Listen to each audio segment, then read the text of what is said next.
we were wanting to mirror what a number of our forest kindergartens and beach kindergartens do by establishing a weekly program where we would go to the marae every week and spend time there immersed in te ao Māori, but also giving back to the community.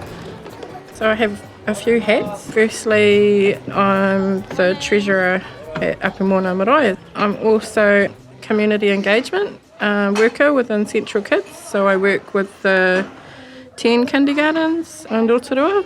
I'm also a mum. My two youngest attended Elstree. It's invaluable that these are babies before they get to primary school that are experiencing and normalising the marae experience. Our philosophy very much encompasses te ao Māori values like manaakitanga, whanaungatanga, kotahitanga, and that partnership with the marae enables us to practice those things all of the time. Mihi tu te whike, mihi tu apamoana.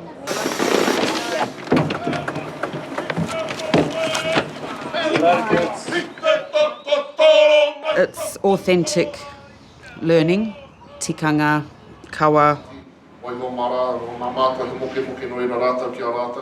It's that learning in context. It's developing relationships with kaumātua and queer who spend time with us, who teach them waiata, lullabies, te ori ori.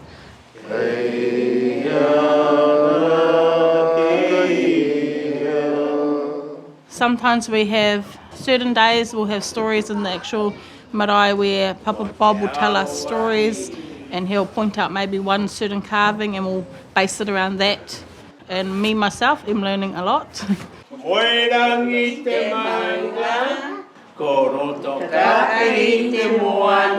number of tamariki that are new to New Zealand, so they've been able to connect and identify with Apamona and learning a pepeha, so that's given them a grounding and a knowledge that they have always got somewhere to connect to.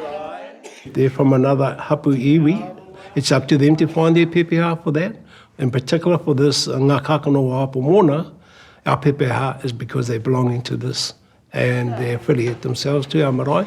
Even for those that are Māori and disconnected to their own iwi, they have a pepeha that they can use forever now. Today the children will be planting strawberries, which should hopefully be ready in the summertime for them to enjoy. Look, a flower. Do you know that flower? That's going to be the strawberry. Yeah, That's where the strawberry comes from. It's going to turn into the strawberry. Yes. They're learning about sustainability and parakore and recycling and composting and looking after our whenua. I want the shovel. They are seeing the process of garden to table. We've been involved in 3 kumara harvests now. So they've seen the process of planting their own kumara, nurturing them and then harvesting them, bringing them back to the kindergarten to share with their whānau, to cook with, to bake with. I'm doing the tricky ones. Mm-hmm. Kia ora whānau, we're going to go down to the worm farm now to take some of our kai for the worms. Oh! The worms, yeah, look, they've got a wee mouth so they can't eat it big like that. Because we visit every week and most days harvest, we bring kai back to the kindergarten, so cooking and baking has become a regular weekly part of our program. And this one here is the silver beets. See, these leaves are much bigger than these leaves. Ka pai, kotoro. There's also events and things that happen on the weekends and throughout the year, so the whole kindergarten is invited to attend those. Kapahaka ahurei, the kumara planting and harvesting, matariki celebrations. We had a kumara festival here last year, the first one we had here, and we invited all the families to come down, share some of the recipes they may have, or share some of the knowledge they have about kumara. I believe this program has supported community engagement with our whānau, particularly those who, had their children not been a part of this program, they would never attempt to visit the marae.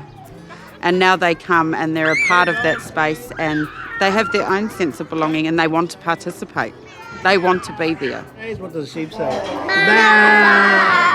We had a mum who said they were driving past our marae and her daughter popped her head out and looked out the window and said, oh look, there's my marae. she wasn't of Māori descent, or she wasn't from here, but hey, that's what it means to them. That's great.